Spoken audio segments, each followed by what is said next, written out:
संघर्ष ही जीवन। मुस्कुरा रहा है उसे दर्द ने पाला होगा, जो चल रहा है उसे पाँव में छाला होगा।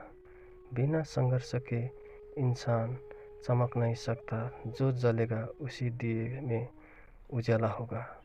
संघर्ष क्यों बचे संघर्ष से? संघर्ष ही तो जीवन की आत्मा है। जितना कठिन संघर्ष होगा उतनी ही शानदार जीत होगी। एक बार एक किसान भगवान से बहुत ही नाराज हो गया। किसान बहुत मेहनती था।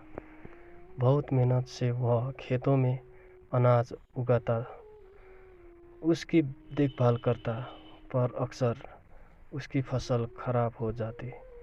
कभी सूखा पड़ जाती, कभी बाढ़ आ जाती, कभी तेज धूप, कभी आंधी। कोई न कोई कारण बन ही जाता कि उसकी फसल खराब हो जाती।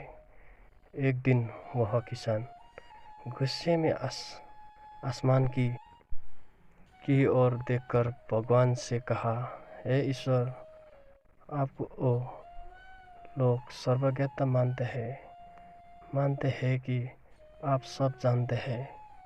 कहते हैं कि आपके इच्छा के बिना एक भी पत्ता नहीं हिलता, पर मुझे तो लगता है कि आप छोटी सी छोटी बात भी नहीं जानते। आपको तो ये भी नहीं पता कि खेती बाड़ी कैसे कहते हैं। अगर आप जानते होते तो हर समय जो बाढ़, आंधी और तूफान आते हैं वो कभी नहीं आते। आप नहीं जानते कि नुकसान उठाना पड़ता है हम किसानों को। यदि आप मेरे हाथ में यह शक्ति दे दे कि जैसे मैं चाहूँ वैसे मैं मौसम कर दूँ, फिर आप देखना मैं अन्य के भंडार लगा दूँगा। भगवान इस किसान के तीखे वाक्य सुनकर मुस्कुरा रहे थे और वह किसान के सामने प्रकट होकर बोले, मैं आज से तुझे यह शक्ति देता हूँ कि तुम अपने खेतों पर तुम्हारी जैसी इच्छा ही तुम वैसे मौसम कर दोगे। मैं बिल्कुल भी दखल नहीं दूंगा, तुम्हारी इच्छा से सब कुछ होगा। किसान बहुत खुश हो गया। किसान ने गेहूं की फसल अपने खेतों में बोई। जब उसे लगा कि खेतों को धूप चाहिए तो खेतों को धूप मिले। जब पानी बरसाना चाहिए तभी पानी बरसा।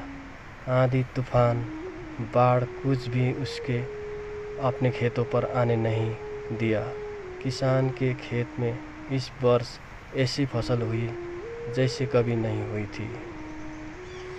हरी भरी लहराती फसल। मन ही मन वह बहुत खुश हो गया और सोचने लगा, अब सबूत के साथ दिखाऊंगा भगवान को कि इसे कहते हैं शक्ति का सही उपयोग।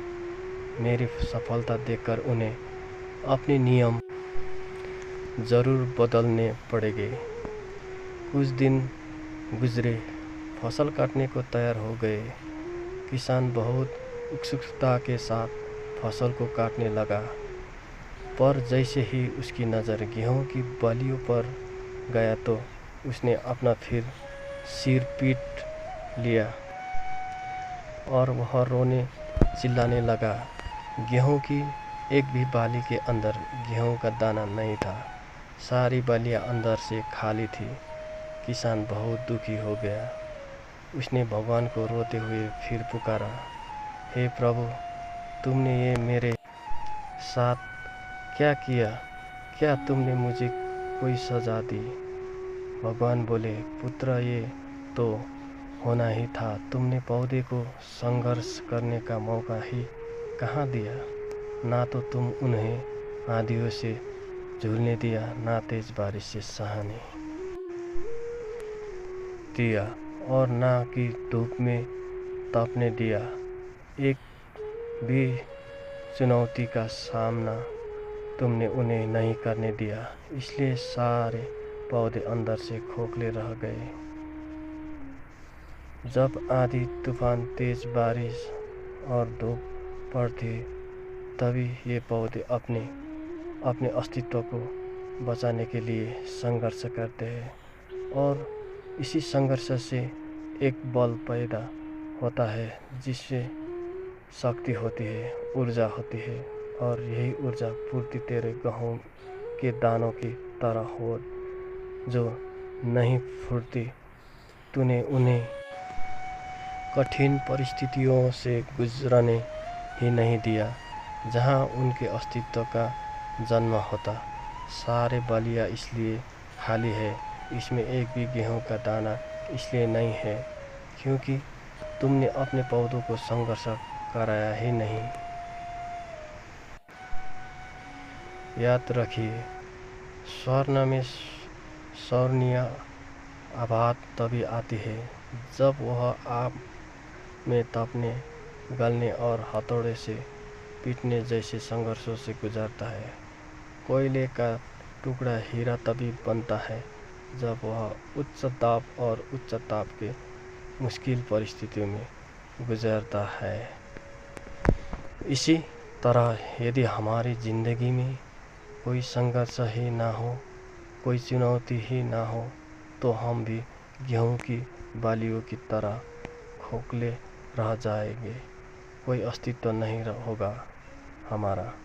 विपरीत परिस्थितियाँ, चुनौतियाँ, समस्या हमें और अधिक निखारती है। यदि जीवन में कठिन परिस्थितियाँ और चुनौती आए तो घबराना मत, बल्कि सामना करना, विश्वास करना कि आप और अधिक निखर जाओगे और अधिक मजबूत बन जाओगे। किसी ने कितना सही कहा है, जिंदगी जीना आसान नहीं होता, बिना संघर्ष कोई महान नहीं होता। जब तक ना पड़े हथौड़े की चोट तब तक पत्थर भी भगवान नहीं होता।